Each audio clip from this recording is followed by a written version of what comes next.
Hello everyone, myself Tanvi Patel, working as Assistant Professor in Computer Engineering Department in Mahatma Gandhi Institute of Technical Education and Research Center, Navsari.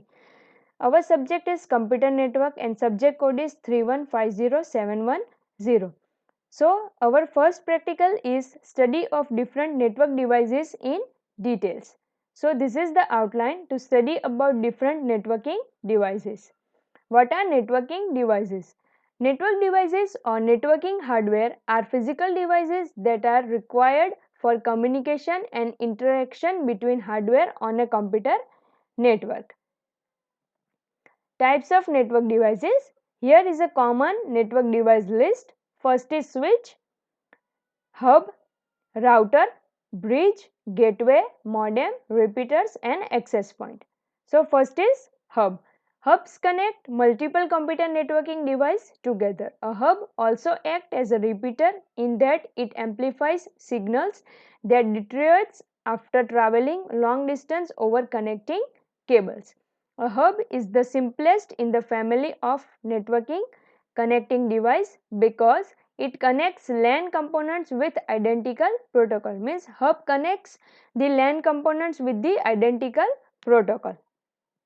A hub can be used with both digital and analog data, providing its setting having been configured to prepare for the formatting of the incoming data. For example, if the incoming data is in digital format, then the hub must pass it as a packet, and however the incoming data is analog, then the hub passes it as a signal. A hub connects multiple wires coming from different branches. For example, the connector in star topology which connects different stations. That is the best example of hub.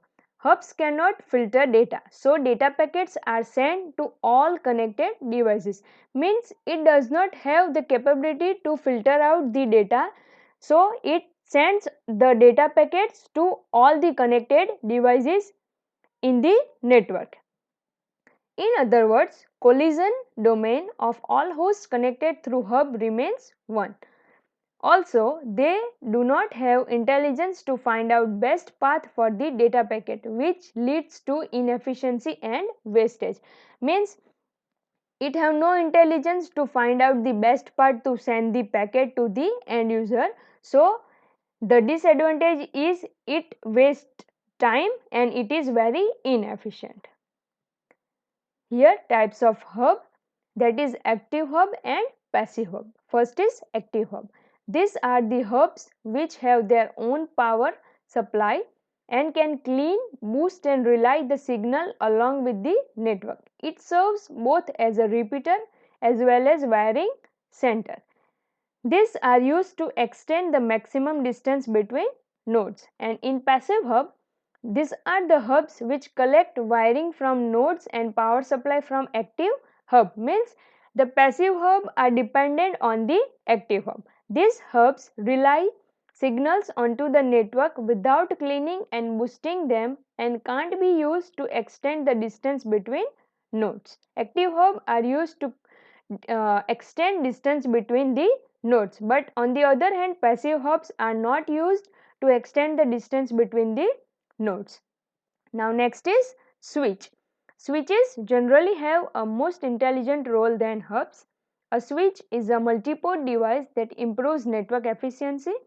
Switch maintains limited routing information about nodes in the internal network, and it allows connection to systems like hubs or routers. Generally, switches can read the hardware address of incoming packets to transmit them to the appropriate destinations. Means it transmit the packet to its appropriate destination. Using switch improves network efficiency over hubs or routers because of the virtual circuit capability. Switches also improve network security because the virtual circuit are more difficult to examine with network monitors. The switch can perform error checking before forwarding data. That makes it very efficient as it does not forward packets that have error and forward good packets selectively to collect port only. A multi-layer switch is one that can operate at both layers, which means that it can operate as both a switch and a router.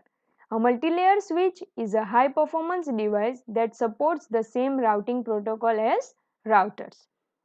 In other words, switch divides collision domain of host but broadcast domain remains the same. Now next is router.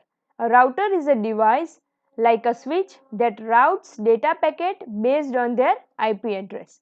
Means the data packet which are based on their IP address are being routed by the router. Routers is mainly a network layer device.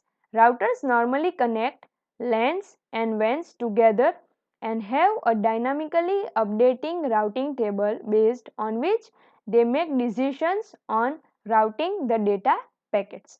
Router divides broadcast domains of host connected through it. Routers help transmit packets to their destination by charting a path through the sea of interconnected networking device using different network topologies. Routers are intelligent devices as they store information about the networks they are connected to. Means it store the network information through which they are connected. Routers are also used to divide internal network into two or more subnetworks. Routers can also be connected internally to other routers, creating zones that operate independently. Routers establish communication by maintaining tables about destination and local connectors. A router contains information about the systems connected to it and where to send requests if the destination isn't known. Routers are your first line of defense as they must be configured to pass only traffic that is authorized by network administrator. Means router passes only the packets or the network traffic which is authorized by the network administrator.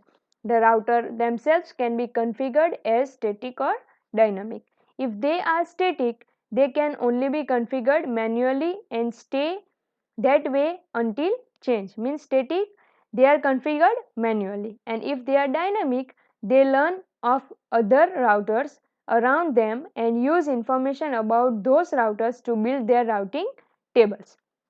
Routers are general purpose devices that interconnect two or more heterogeneous networks. Next is bridge. A bridge operates at data link layer.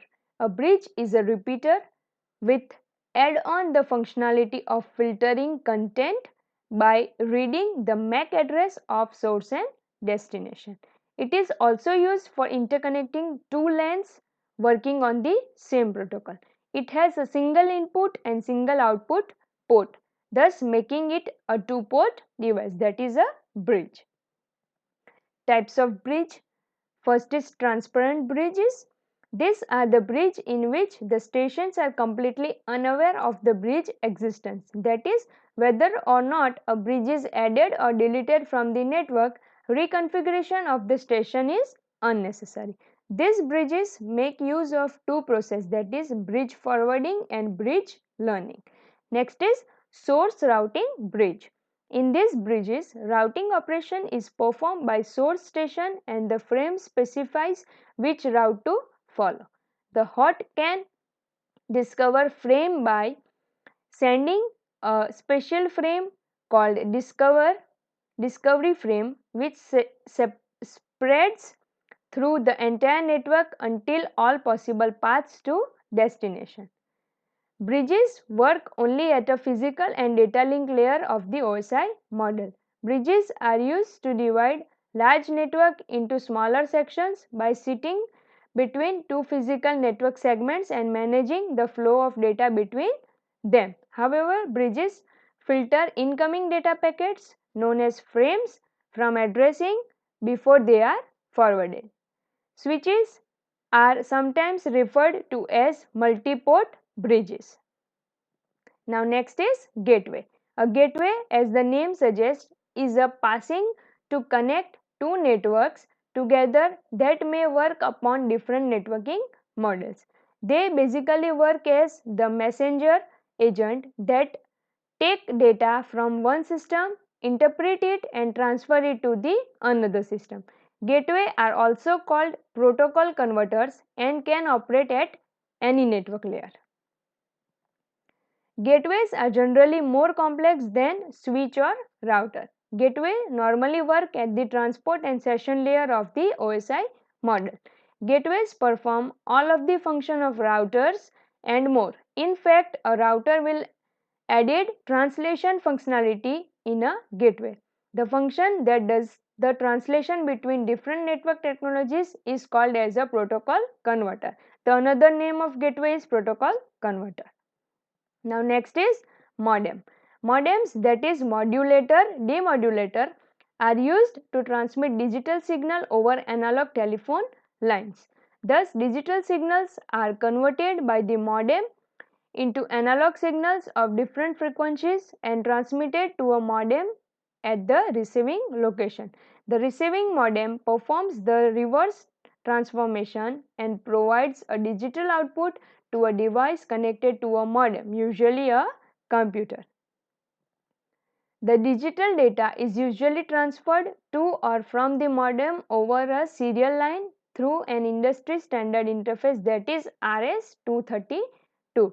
Many telephone companies offer DSL, that is digital subscriber line services, and many cable operators use modem as end terminal for identification and recognition of home and personal user.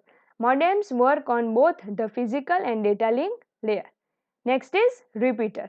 A repeater is an electronic device that amplifies the signal it receives. You can think of repeater as a device which receives a signal and retransmit it at a higher level or higher power so that the signal can cover longer distance, more than 100 meter from standard LAN cable.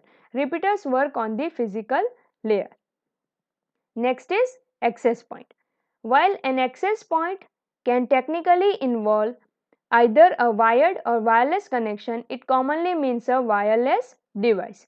An access point works at the second OSI layer, that is the data link layer, and it can operate either as a bridge connecting a standard wired network to wireless device or as a router passing data transmission from one access point to another. Wireless access point, that is WAPS, consists of a transmitter and receiver device used to create a wireless LAN, that is WLAN. Access points typically are separate network devices with a built-in antenna, transmitter and adapter. Access points use the wireless infrastructure network mode to provide a connection point between wireless LANs and a wired Ethernet LAN. They also have separate ports, giving you a way to expand the network to support additional clients. Depending on the size of the network, one or more access points might be required to provide full coverage. Additional access points are used to allow access to more wireless clients and to expand the range of the wireless network. Access points might also provide many ports that can be used to increase the network size, firewall capabilities, and dynamic host configuration protocol services. Therefore, we get access points that are a switch, DHCP servers, routers, and firewall. So, thank you.